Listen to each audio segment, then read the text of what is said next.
Emma Thompson, thank you for joining us on Scotland My pleasure. Tonight. Helen Bamber went into the Bergen-Belsen concentration camp when she was just 19 to help the survivors of the Holocaust.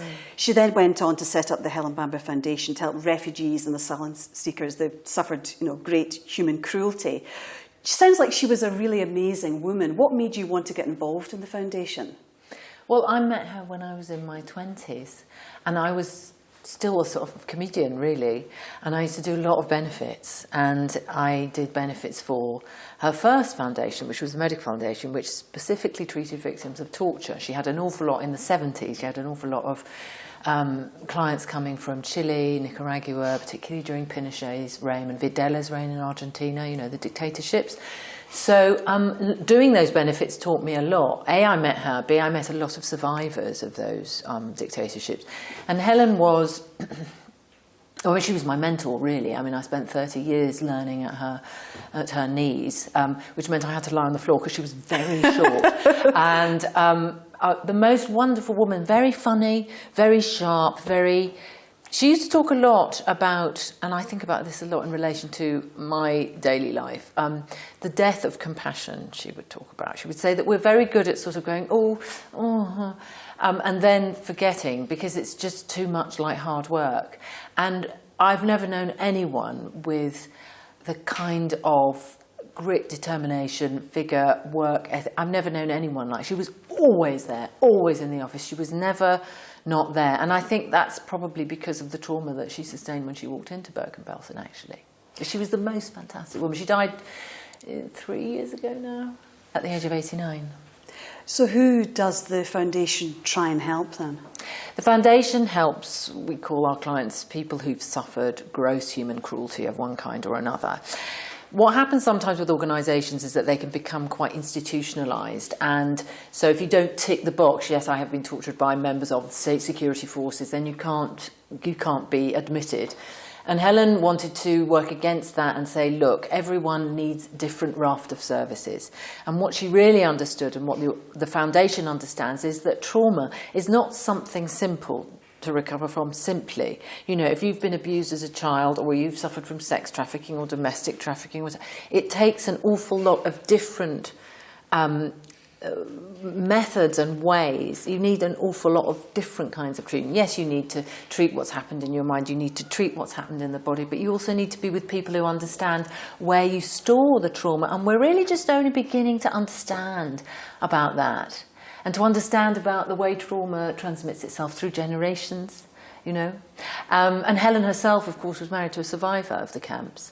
And so she was very interesting about that, about how you carry these wounds. We all carry our wounds. You'll be carrying wounds. I'll be carrying wounds. Everybody watching this will be carrying traumas of some kind. Now, whilst the foundation deals with people who've suffered from really unimaginable cruelty, it's still the same. We're all very complicated, and we need a very complicated skein, as it were, plait of services, and that's what the foundation is absolutely brilliant at. It's the only organisation I know of in the world that really covers everything.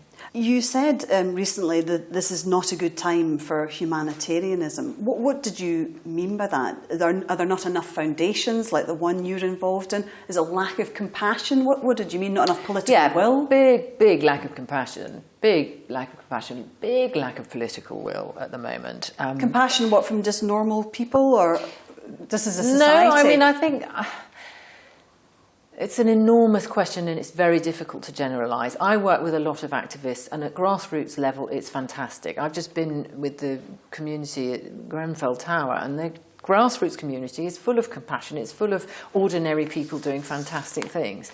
But you go further up the hierarchical ladder, and you find that compassion very quickly gets replaced by, well, if I do that, will I be hurting my situation, or my job, or then you go back and go further up into Westminster and think, what's going on here? We're looking at an NHS that's being completely deconstructed. People are on their knees begging at the moment. So the death of compassion in relation to our political class at the moment is written clearly in every sector of our society at the moment. You're obviously so passionate about the foundation, you're committed to a lot of causes. What compels you to use your profile and your huge fame in such a positive way?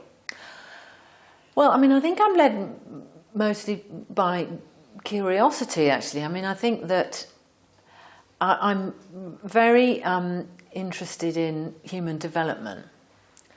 And I believe that we can only develop by understanding why and how we hurt one another and what our suffering really means. And therefore, any organisation that examines that seems to me to be a vital tool in our understanding of our human nature. I mean, you know, we used to push children up chimneys. Now we think that's not a great idea because we have developed. Now, in relation to women, we haven't developed very far. And in some ways, I think we've gone backwards.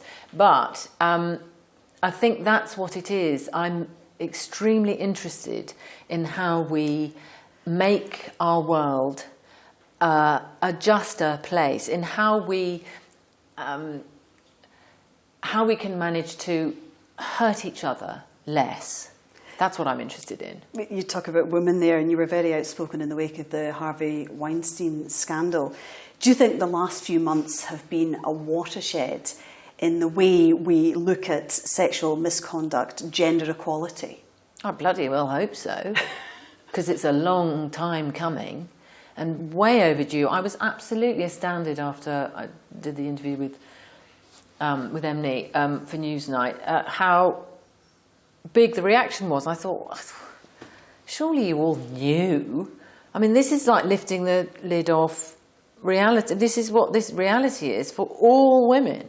You know, when people, I got asked a question by a journalist the other day, he said, you know, when was the last time something sexist, you experienced sexism? I said, I'm a woman and I'm alive. I experience sexism every day. Mm-hmm. Are you... So I think people are either purposefully in denial or naive about it. And there's a lot of dinosaurs wandering around going, but hang on a minute, surely, I mean, it's normal, isn't it? It's normal to... And you go, no. It's the world that we've created, you know, and I'm a feminist, and I think that the patriarchy needs to be deconstructed, and we need to have lots and lots of discussions about consent, about, you know, what it is to be female, what it is to be male, and all the other sexes in between. You know, there's a lot of work to do, but really, grow up, everyone, open your eyes, and please don't say, oh, you know, when was the last time you experienced sexism? This is a sexist society, full stop. So let's do something about it. Do you think that there is going to be change now? Or do you think it's going to be, you know, everybody's talking about it, the Golden Globes, the women wearing the black dress. Is it a moment in time, or is there no turning back? Oh, there's no turning back. But that means that we've got to continue to talk about it, and we've got to continue to make our statements, and that we have to continue to be assertive, and we will take a lot of flack. Anyone who fights this battle will take a lot of flack. And therefore, one of the most important things for us to do is to love and support each other. We have to do that. First and foremost, love yourself, support each other, because it's very easy to be divided. You know, you can see that in some areas. There's division occurring when something like this happens and there's a huge wave. You know, it's got to be the female spring, but, you know, with real backup. Oscar nominations out today. You're a two-time Oscar winner. Not many of them out there. Do you think the movie industry is in a kind of healthy place at the moment in terms of, you know, movie making? Not really. No, I don't think it's in a healthy place. I think there's an awful lot of formulaic movies, and I think that the Bechdel test, there's very few movies really with great female roles, and fewer still where the women aren't there to talk about the men. So, you know, Gina Davis's foundation, which is so interesting about that, brings out the stats every year, and they're not getting any better. So at the moment, I think it's quite poor, actually.